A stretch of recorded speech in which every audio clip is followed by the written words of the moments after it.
तो हमने आज उससे पूछा, उसने पूछा तो उसने कहा महाराज जी ये कह रही हैं कि मेरा बेटा है, इसमें फोटो लगी है पर्स में, और उसको आशीर्वाद दो कि इसकी नौकरी लग जाए, तैयारी करने गया है।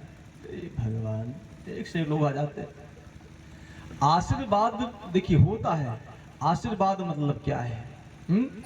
अभिवादन शीलस्य नृत्यं वृद्धोपसेविनः चत्वारि तस्य वर्धन्ते आयुर्विद्या यशो बलम। ये चार चीज मिलता है, आयु विद्या यश और बल आशीर्वाद से। ऐसा नहीं है, पर आशीर्वाद मांगने से नहीं मिलता है, याद रखना। और ना श्राप देने से श्राप लगता है। अगर श्राप देने से श्राप लगता तो पड़ोसी को रहने नहीं देता महाराज। 24 घंटा श्रापता है पड़ोसी के, उच्च नाराय भय भी है, उसका बाल बांका नहीं होता है। ये श्राप और आशीर्वाद कब लगता है?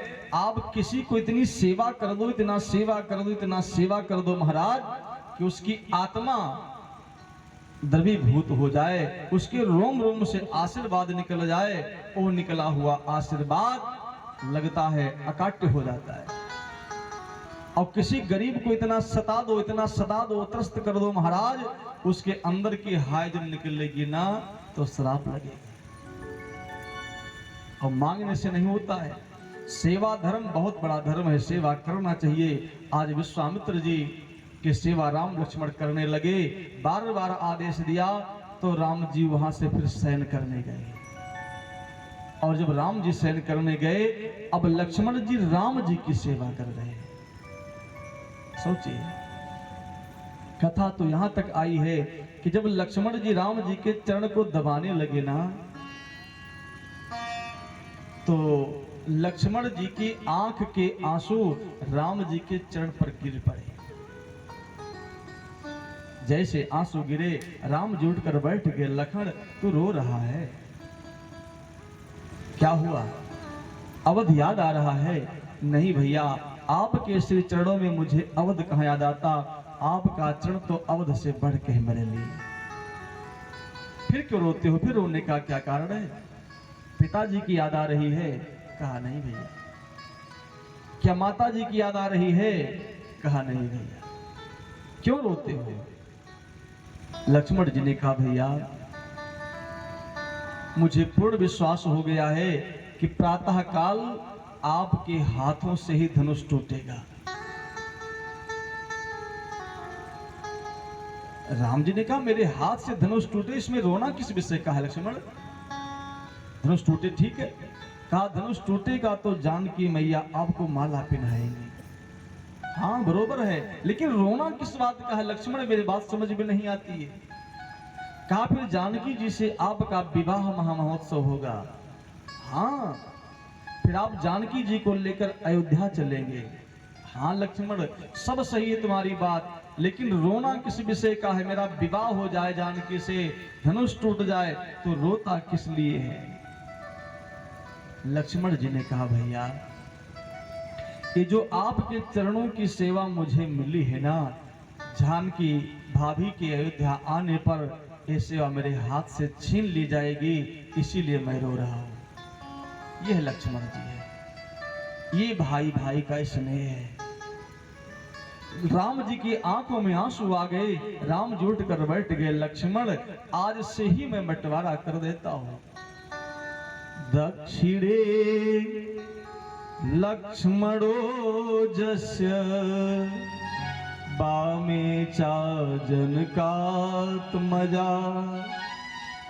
दाहिने अंग की सेवा लक्ष्मण मेरे तू करेगा, और तुम्हारी भाभी जानकी मेरे बामांग की सेवा करेगी, बाएं भाग की सेवा करेगी। मैं अभी से बंटवारा कर दे रहा हूं।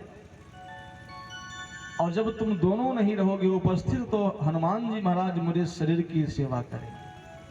ये लक्ष्मण जी का प्रेम है।